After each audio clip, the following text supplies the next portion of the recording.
Hey, Shane, thanks for doing this. Yep, no problem. From your secondary, Shane, what are you seeing? It seems like I asked you last week about the big runs that have leaked out through the secondary, and I totally understand that's, an all-11 thing.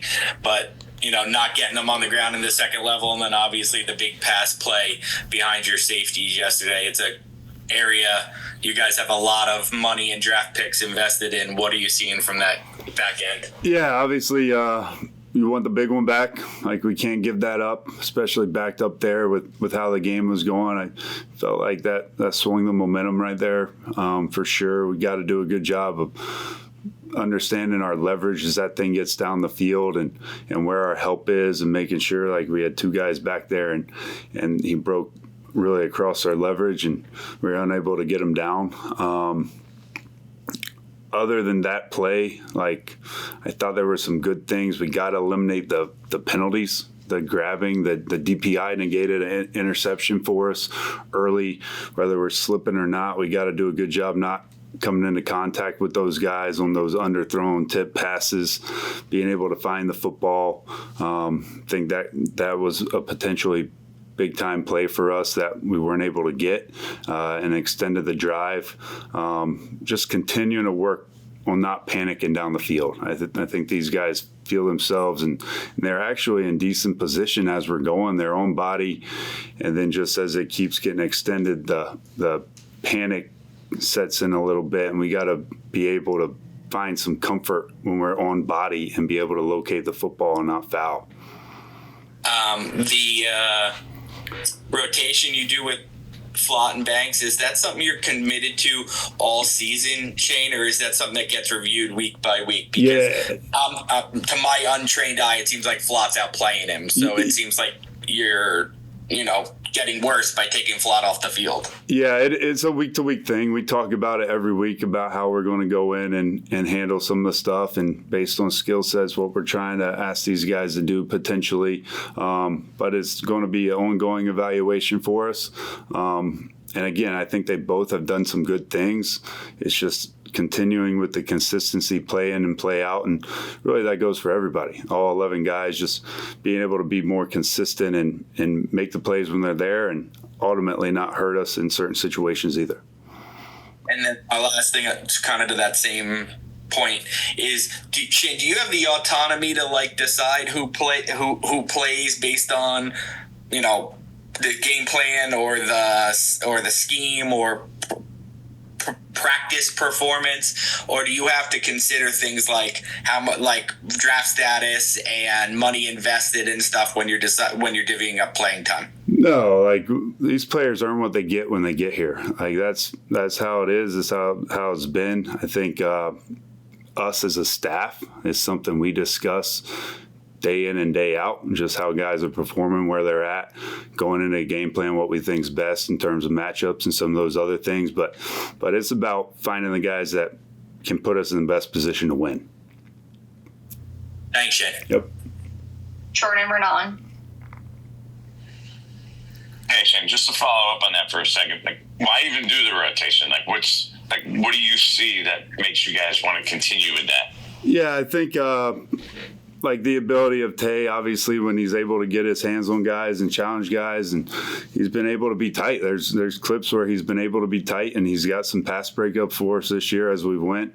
I think that plays into it a little bit. I think Flott has done a really good job. I do. I think Flott has developed immensely here this offseason. He's earned the right to play as well. I think both those guys, with how they've worked, there's been improvement. It's something we'll continue to evaluate with every player, not just those two positions, but every player, making sure we got the right 11 out there and in the situations that we need them out there. And hopefully all these guys can, when their numbers call, they can show up and make plays for us. Deontay has he's been flagged 4 times already, and in limited playing time. At what point is that too much for you guys to say, you know what, it's counterproductive?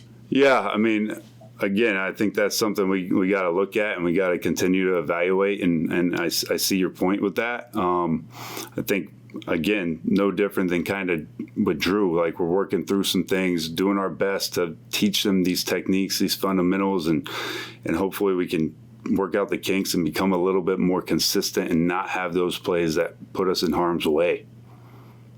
And then with Dex, he had a limited workload. How much of that, I mean, was pre-planned? And was it just him not having energy, just coming over the illness? And do you expect that to be the case if it's next week? Yeah, he was sick last week. Obviously, you guys didn't see him out of practice, so limited work for him throughout the week. We were able to get him back in, get adjusted, get going on Friday, and really for us it was just trying to manage him where we could have him in the fourth quarter, where we weren't wearing him out, just with not doing anything and still fighting the sickness. I give credit to him to go out there and do what he did, still battling that stuff. So we'll see how he feels moving forward here. You say he's still battling. You think it might be something he has to deal with again this week to some degree? I think he's turning the corner. I do. Okay. I think he's turning the corner. And then also, I wanted to ask you, I forgot what I was going to say right now, to be honest with you. I have one more for you, but I'm going to let it go. We can circle back. Off the top of my head, yeah. Sorry about that. Oh, good. Howdy, Trina. Hey, Shane, thanks for taking my question. No problem. So, to my untrained eye, it looks like sometimes you have defensive backs that aren't getting turned around, looking work for the ball and whatnot. And I'm just wondering, is that more of a product of the fundamentals lacking or poor angles, or is it a combination, or what do you see in that? Yeah, I think the ones that you saw yesterday, a lot of those guys, we were in pretty good position in terms of being on body, connected to the receiver. I think the biggest thing is we got to make sure we're getting our head around and locating the football when we are in that position. It's one thing to not be on body and you're trailing and you're trying to catch up. It's hard to look for the ball at that point because you're putting your head down trying to run to get back on body. So I think the continued fundamentals of feeling when I'm in the position, when the receiver's eyes go back, if I got to be able to play their hands, I got to be able to play their hands as well. Just getting comfortable in those positions down the field as you're running full speed and making sure we're able to get our eyes back and locate the football. Because, again, that's the one saving grace we have as defenders is if there is contact, as long as we're looking back and trying to play for the football, that's where we get a little bit of saving grace from these officials. Thank you. Yep. Brian Dunleavy.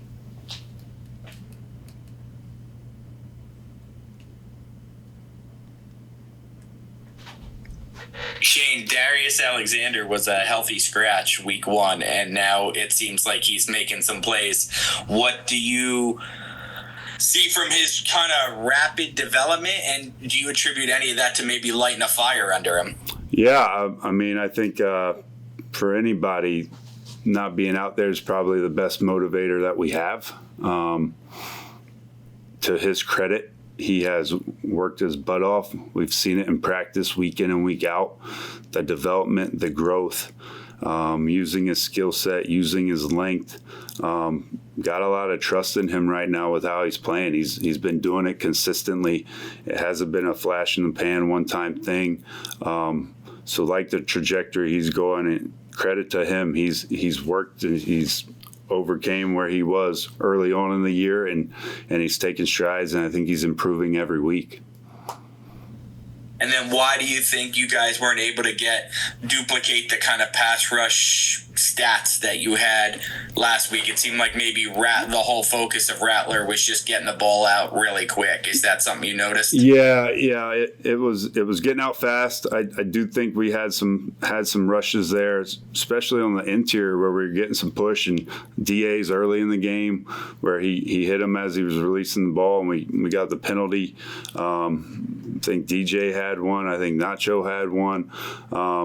But again, the ball was out relatively quickly. We got to do a good job doing what we can to stay tight and see if we can get them to hold it at times, right? To buy some time for the pass rush. I think that plays into it. And then the ability when you're going against offenses like that to make sure we get our hands up, right? There's opportunities there for tip passes. We had a couple, but tip passes to hopefully get bounced up in the air, and we can find ways to turn the ball over that way. And then my last one was just, as you flip it forward here, I know you have no time to go from one game to the other, right? But when you see the Eagles are kind of like, their receivers are kind of chirping that they're not getting the ball much, is that something that is in the back of your mind that like they might try to force feed these guys as we get towards Thursday? Yeah, I mean, I think they have a good idea who they are and all the different playmakers. They got a lot of players they got to distribute to on that side of the ball. I think that's just one thing for us. We got to make sure we do a good job, obviously, with the run game. Continue what we did last night for the most part, or yesterday for the most part. I think it starts there. Obviously, with Saquon, he's going to be juiced up, ready to go Thursday night here. So it starts there, and then we got to make sure we do a good job handling these playmakers on the perimeter. And they're going to find ways to get them the ball. They always do. They're going to manufacture it how they need to. But first and foremost, we got to be good on hopefully these first and second downs and create some more third and longs. That's where yesterday I felt like we kind of let them off the hook a little bit. We lived in third and 3, I think 7 snaps of third and 3 or less, and it gets hard. So we got to make sure we do a good job with all those guys on that side of the ball on first, second down. Thank you, Shane. Yep. Last one, Ed Valentine. And you're talking a little bit about first and second down. The run stats yesterday were a lot better. I think the Saints averaged less than 3 yards per carry. Did you feel like you made some progress there and in the run defense? And if so, why? Yeah, absolutely. I was pleased with how our guys played the run. I know there were a couple loose ones there. I think we missed a few tackles that we would like to have back on some of those as well. But overall, I thought we played physical. I thought the guys were trying to change the math in terms of not just giving themselves up, trying to take on 2 at times, and really just building the wall up front. The edge guys were firm. So overall, I feel like it improved yesterday, and it's another tall task this week. Like, we're going to have to be ready to go, and it's going to take the same type of effort for us to slow them down.